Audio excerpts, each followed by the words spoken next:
I stayed up late last night and finished Paradise 1.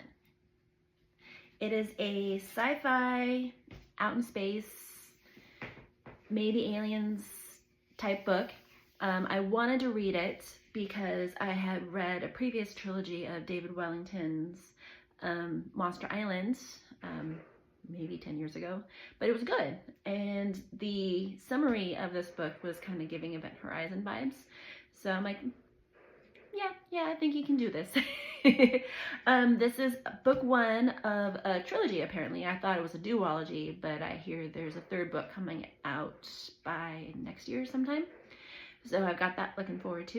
This is not, however, an Event Horizon story. There's no ghosts in here, but it is still spooky and does have really good imagery. I believe we are set in the future. It doesn't officially say, but pretty likely. We are in a time where Earthlings, humans, have colonized our galaxy. We can easily travel to any planets in our area. The story is told through 4 point of views, though mostly 2. We follow Alexandra Petrova, who is a newly appointed investigator who flops an investigation and I think finds out some things she wasn't supposed to, and so her boss decides to send her out to Paradise 1 colony to check in on them, see how everyone's doing.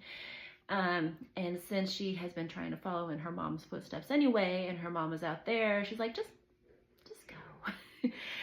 go. We also follow Zhang Li, who is a medical doctor, but he also has an important past that will be helpful with where they're going.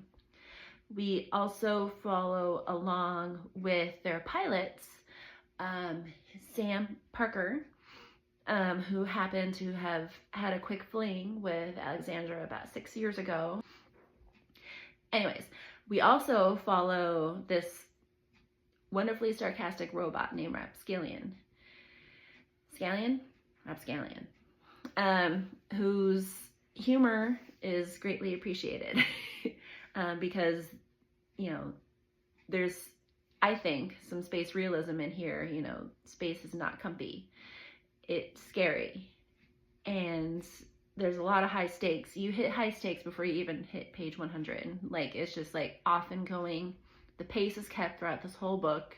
There's maybe a slight lag somewhere in the middle, but it's not that noticeable.